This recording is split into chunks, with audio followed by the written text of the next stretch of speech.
Hi guys, how you all doing? I'm good myself, and yeah, remember 2 days ago, yes, 2 days ago, I did analysis on VIX 75 where I showed you where to look for trades, right? So I just want to give you an update. So if you're new here, make sure that you subscribe and you hit the bell icon, because this is what I'm going to be giving you the tricks as to like how to approach the chart and where to look for trades, where to exit, and stuff like that. Just like the guys that are currently can only that the mentorship program where I'm teaching them, they are 8. So this is what I'll be preaching to them. This is what I'm preaching on daily basis. Right, let's get started. I'm not gonna spend much time on the higher time frames because nothing much. Like you'll still be seeing the same structure that you saw in the previous analysis, right? So on monthly, we concluded that the monthly trend line is here. The monthly support is here. Remember when we inside here, I said look for trades to go long on monthly, right? So that's all that you have on monthly.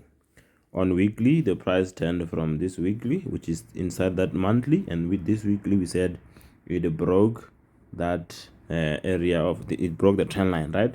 When it gave us this move, and I said weekly, there was a weekly trend line when you're going down, which ran like that, and I said for as long as we don't play outside it, we are not yet we haven't yet broken it, so you're more than welcome to still search for trades there should the price give you reasons to go short. If it doesn't, then it means it will just violate that, but keep in mind that the price is turning from it's coming from monthly, so this is could just be just a pullback before continuing like that, but we will just be directed or be led by the structure. But currently this is what we're having, and then I managed to get the trades there, and then I'm going to exit here. Maybe it will even get there, but we will see. All right, so that's all that you have on monthly. I just want to show you what's happening on daily. Yes, on daily, when we were going down, this was one move to the downside, right? So meaning we didn't have any swing low there. The previous swing high we had was that, and then here it was just a swing, a nice move to the downside. So it means when we were going down, the only valid trend line on daily, it's this one. And remember, keep in mind what we're having here on weekly. It was that weekly trend line not being broken. We've hit the resistance and we had a very strong move to the upside. That's where I got the trade, right? And then in terms of me placing the stop losses, I'm placing them here. I'm placing them at the opposing structure. That's what I always target. I'm targeting this area of support or area of demand. That's the one that I'm targeting, and the price is almost there. You can see it was a very nice trade there at the top, and the price is almost there. The stop losses are still up there.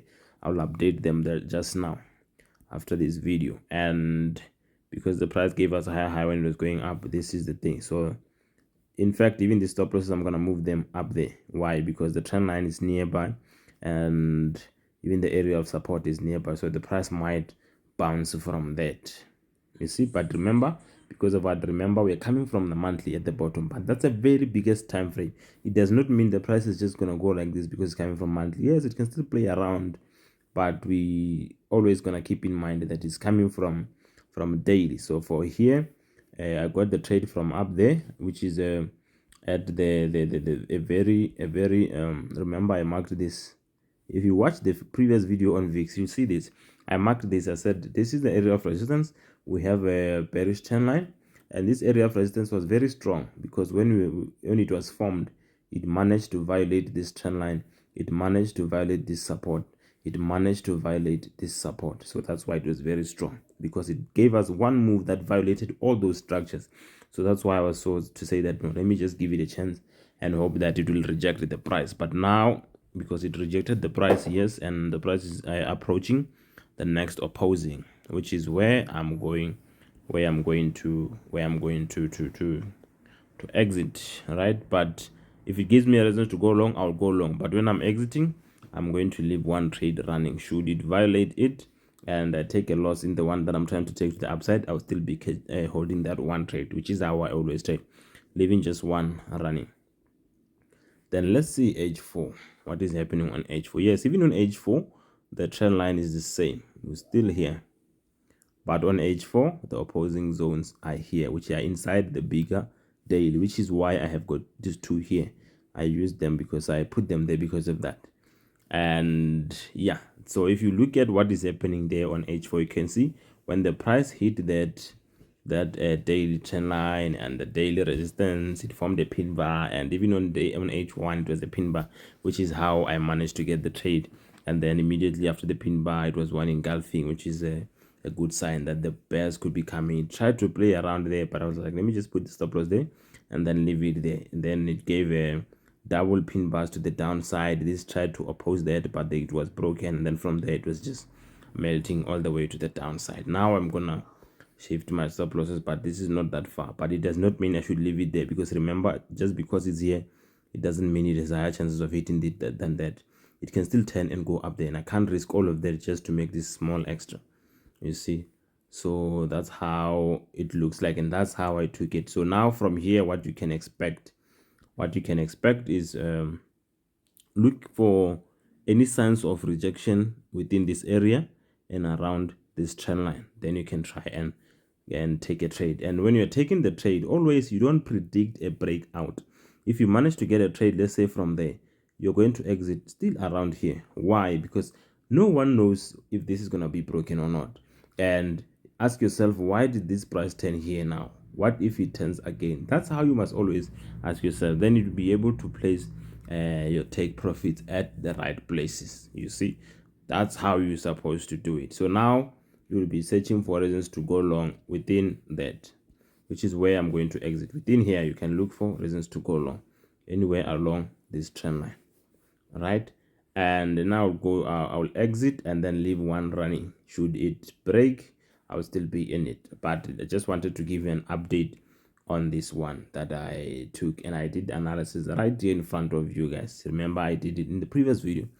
And yeah, so if you're interested in learning this way of trading, you'll just let me know. And then yeah, so basically this is what I've been sharing with you guys on daily basis, how to tackle a chart, where to start, and what are the key things you need to be focusing on, so forth and so forth. Then that's how you're gonna get trade. I'm not saying you're going to win all the trades. Remember, probably 4 days or 3 days ago, we had this, and we were saying hopefully it will give us reasons to go short there, and it didn't. It just went straight like that. It happens, but it does not mean it's the end of the world. You know, it didn't give us anything. If you just went in like myself, I just went in because I was like, no, let me just go in with the sell limit. It didn't go so well, it's fine. Now I caught the next one, which is going to the downside. You see, you miss one, you get the next one, as long as you're moving forward. So that's how you tackle a chart, and this one, it went well. All right, so don't forget to like and subscribe. I'll try and give you one video a day. I will try, but I don't promise, but I'll try. All right, I'll see you in the next one. Sharp sharp.